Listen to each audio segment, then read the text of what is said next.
আজকে আমরা ইমামের দায়িত্ব কর্তব্য এই বিষয়ে শায়েখের কাছ থেকে প্রথমত কথা শুনতে চাচ্ছি। আমরা শায়েখের কাছে যাই। শায়েখ, ইমামের দায়িত্ব কর্তব্য আপনি যদি কোরআন এবং সুন্নাহর আলোকে আমাদেরকে ছোট করে বলতেন। ইন্নাল হামদুলিল্লাহ ওয়াসসালাতু ওয়াসসালামু আলা রাসূলিল্লাহ বাদ। একজন ইমাম, স্বাভাবিকভাবে আমরা মসজিদের ইমামদেরকে ইমাম হিসেবে মনে করি, তবে একজন ইমাম তিনি মূলত হলো সমাজের লিডার, একজন নেতা। যিনি মসজিদের ইমাম তিনি আসলে সমাজকে সংস্কার করা কিংবা সমাজকে সংশোধন করা কিংবা সমাজকে ঐক্যবদ্ধ একটি প্ল্যাটফর্মে দাঁড় করানো, এগুলি ইমামের কাজ। আসলে ইমাম ছিলেন মানে রাসূল সাল্লাল্লাহু আলাইহি ওয়াসাল্লামের যুগ থেকে বা পরবর্তী সময় পর্যন্ত যিনি ইমাম ছিলেন তিনি আসলে ওই সোসাইটির তিনি লিডার ছিলেন। কিন্তু সময়ের ব্যবধানে আস্তে আস্তে এটা দুর্বল হয়ে গেছে। তবে আমাদের পাক ভারত উপমহাদেশে এটা ব্রিটিশরা যখন শাসন করেছে, ব্রিটিশ শাসন আমলে ইমামদের ভূমিকাটা এক পেশে এবং এক কেন্দ্রিক হয়ে গিয়েছে। অর্থাৎ ধর্মীয় গুরু যারা, তাদেরকে ব্রিটিশরা এবং তৎকালীন সময়ের যে জমিদাররা ছিল, হিন্দু জমিদাররা, তারা এটা বুঝিয়েছে যে যারা ধর্মীয় গুরু, ধর্মীয় লিডার, তাদের কাজ হবে শুধু মসজিদ থাকা, মানুষ মরলে তাদেরকে জানাজা দেওয়া, দাফন কাফন করা, তাদের ওই হিন্দুদের যেমন শ্রাদ্ধ, অন্যান্য বিভিন্ন কাজকর্ম, ওই রকমভাবে তাদেরকে কুলখানি চল্লিশার মাধ্যমে তাদের জান্নাতের একটা বন্দোবস্ত করার দায়িত্ব হলো ইমামদের। তো ওই সময়ে কিছু ওলামায়ে কেরাম ছিলেন যারা নাকি ব্রিটিশ বিরোধী আন্দোলনের সোচ্চার ছিলেন। তাদের মধ্যে অন্যতম হাজী শরীয়তুল্লাহ এবং হাফেজ নিসারউদ্দিন তিতুমী রাহিমাহুল্লাহ সহ আরও অন্যান্য মুসলিম যে নেতারা ছিলেন। তো ওই সময় তাদের বিরুদ্ধে হামলা মামলা সহ অনেক কিছু হয়েছে। তো হিন্দু জমিদারদের মাধ্যমে এক শ্রেণীর আলেমদেরকে এটা বোঝানো হয়েছে। সেই সময় থেকে ধীরে ধীরে ধীরে ধীরে ইমামরা মসজিদ কেন্দ্রিক একীভূত হয়ে গেছে। তো আলহামদুলিল্লাহ এখন সেখান থেকে কিছুটা পরিবর্তন হচ্ছে। তো ইমামরা এখন সেখান থেকে বেরিয়ে জনকল্যাণকর কাজে এখন তারা নিয়োজিত হচ্ছে। তবে এটা একেবারেই সামান্য, খুব যৎসামান্য কাজ। এখনও ইমামরা মসজিদের কমিটি কেন্দ্রিক তারা নিয়ন্ত্রিত, এবং মসজিদ কমিটি যেই কথাগুলি পছন্দ করেন এমন কোনো কথা বললে দেখা যায় ইমাম সাহেব মিম্বার থেকে নামার সাথে সাথেই তার চাকরিটা ক্যান্সেল হয়ে যাচ্ছে। এটা হলো এখনকার বাস্তব অবস্থা। ইমামের দায়িত্বটা কি? আমাদের এই অবস্থাটা, এই অধঃপতনের পিছনে কারণ আমরা নিজেরাই। ইমামের দায়িত্ব কি? ইমামের দায়িত্ব হলো তিনি মেহরাবে যাবেন, নামাজ যেমন শুদ্ধ করে পড়াবেন, সেখানে আল্লাহর সাথে কোনো কম্প্রোমাইজ চলে না। ঠিক বয়ানে যখন বসবেন তিনি ভাষাগত প্রাঞ্জলতা রক্ষা করবেন, এবং তিনি যে বিষয়টা বলতে চাচ্ছেন সেই বিষয়টাকে অতি গুরুত্ব এবং দলিল প্রমাণের ভিত্তিতে বলবেন, আন্দাজে বললে হবে না।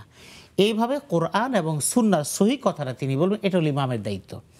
তার মানে শুধুমাত্র ওই সমাজে মানুষ মরে গেলে চল্লিশা, কুলখানি, মিলাদ, মুসলমানি, কান্ধুয়ানি, নাকধুয়ানি, এই কাজের জন্য ইমাম না। ইমামের কাজ হলো তিনি যেমন পাঁচ ওয়াক্ত নামাজে তিনি সমাজের নেতৃত্ব দিবেন, এবং মেহরাব এটা হলো আল্লাহর একটা বিশাল বড় নেয়ামত আলেমদের জন্য, যে এখান থেকে প্রত্যেকটা মসজিদে 2, 4, 5 হাজার, 10 হাজার, অর্থাৎ অবস্থা ভেদে, অর্থাৎ 50 জন থেকে শুরু করে 5 হাজার পর্যন্ত, 10 হাজার পর্যন্ত মুসল্লি মসজিদ বেঁধে হয়।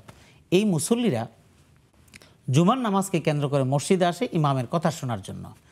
ইমাম যদি এইটাকে দাওয়াতের যদি প্ল্যাটফর্ম মনে করে তিনি যদি গুরুত্বপূর্ণ কথাগুলো এখানে পাবলিকের কাছে যদি বলতে না পারেন, তাহলে এটা হবে ইমামের সবচেয়ে বড় ব্যর্থতা। এই জন্য ইমামের প্রধানতম দায়িত্ব হলো, ইমাম 1 নাম্বার তিনি সমাজের মানুষকে দ্বীনি তালিম, তরবিয়ত, শিক্ষা এবং কর্মসূচির এর মাধ্যমে তাদেরকে দিনমুখী করা, যেটা নামাজের মাধ্যমে হচ্ছে।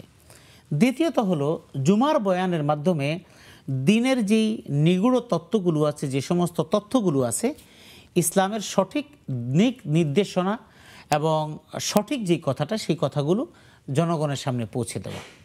নাম্বার 3, ইমাম এই কথাগুলো পৌঁছানোর সাথে সাথে সমাজের মধ্যে এর একটা ইম্প্যাক্ট কি পড়ে, একটা প্রভাব কেমন ভালো পড়ে, সেটার আলোকে তিনি কার্যকর ব্যবস্থা গ্রহণ করা, মানে তিনি সমাজটাকে গুছিয়ে নেবেন। এটা হলো ইমামের অন্যতম বর্তমানে দায়িত্ব।